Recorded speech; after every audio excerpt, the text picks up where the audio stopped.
There's one great thing about the lawn slowing down at this time of year. The stripes stay around for the whole week. The lawn needs a trim though, so let's get into it. G'day and welcome to another video from Dave v Lawn. Well, the lawn is certainly looking great at this time of year in sunny North Brisbane. The daytime high is 20 degrees Celsius today with an overnight low of 9 degrees. I think there is a common misconception, certainly at least from what I see when I'm out and about, and that is that winter means dead grass and a free pass to let the lawn grow out and get infested with weeds. I have certainly been guilty of this in the past and saw lawn mowing as a chore rather than a source of pride. I changed my attitude around 5 years ago and decided it was time to create my castle, so to speak. The realization hit me that this is where I've raised my kids, and this is where all their memories are, and most of mine too. Well, most of the good ones at least, and I am likely going to grow old here. So, this is home, and I may as well make it the best home I can. And let's be honest, no one's gonna do that except me. Which brings me to this point.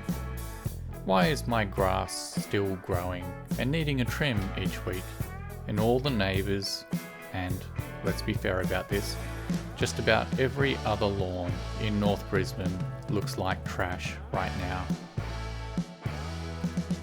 The simple answer is that I've not stopped watering over winter.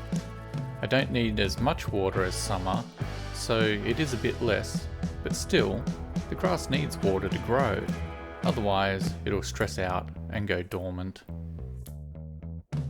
The other reason is that I've continued to feed the lawn. I'm using a combination of Lawn Pride Maintain and also granular urea, usually at half rate, but applying each week after mowing. This is Project Green, keeping the grass growing and healthy right through winter. A little bit of effort, and not a lot of money, would dramatically change the look of every lawn around me.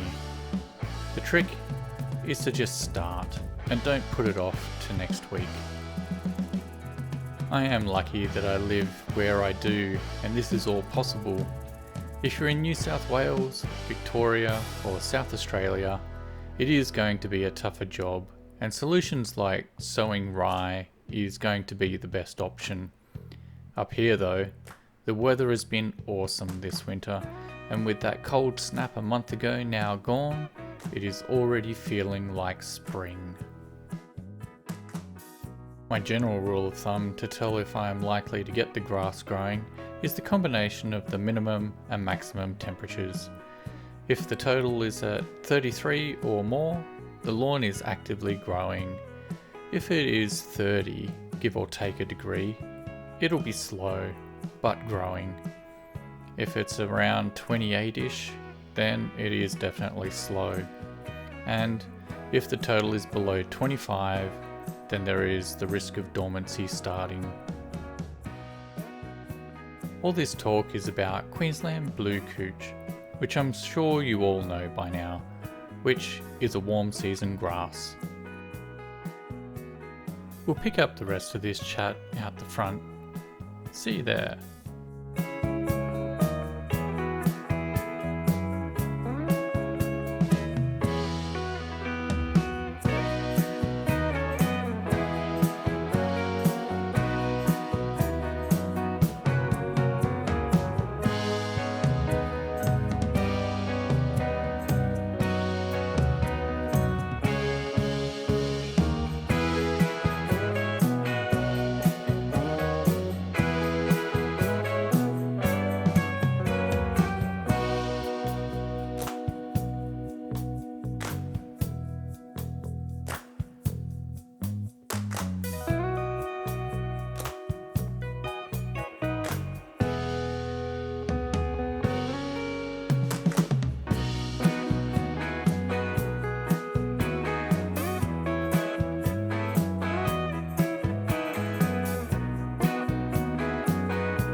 looking awesome again. This never gets old. I think we'll go for diamonds again next week.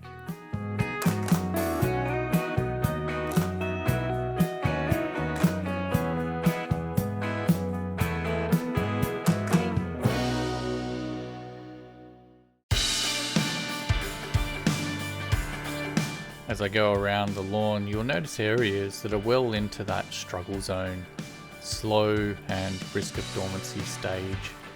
But that's not true of the rest of the lawn. So to get a good indication of what is possible, look at the backyard, because it gets the best sun and the least amount of shade all year round. I think the front yard struggles so much because of the amount of shade thrown by my own garden and also the council-owned trees along the street. I can't do anything about the street trees, and I am completely at the mercy of the council tree maintenance department. And all that shade. Well, there just isn't a heck of a lot I can do about that when it comes to the house, fences or vegetation. The only shade I could remove is the Moriah bush in the centre of the garden. But we need it during summer to shade from the westerly sun, which would otherwise hit the house dead on.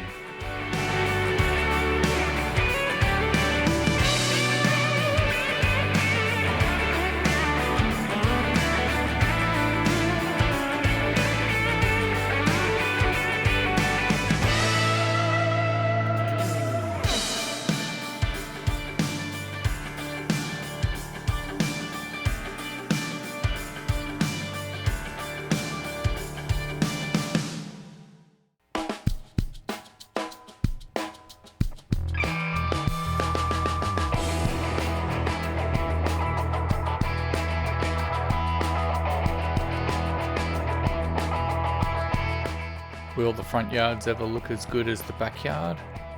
I'm not sure. There's more than one factor at play, and I have some plans for renovation to try and improve the area between the garden and the street tree, which I'll be doing at renovation time. It will involve breaking the surface layer of hard clay that is formed and mixing in sand, then adding plugs of healthy grass harvested from the lawn before scalping, and starting from the low side, gradually filling up that area with plugs. Hopefully, they will help keep the sand in place when I top dress. I'm also considering an additional water sprinkler for the garden here. I am thinking a hose-based, elevated 360-degree spraying nozzle that will hopefully cover the garden and overlap to the lawn near the Moriah and where I'm planning to plug. While this area in the centre does get water from the sprinklers that I currently have, I think it just needs a bit more than what those sprinklers are delivering. So the additional sprinkler head for midweek watering I think will be a win.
that wraps up another video.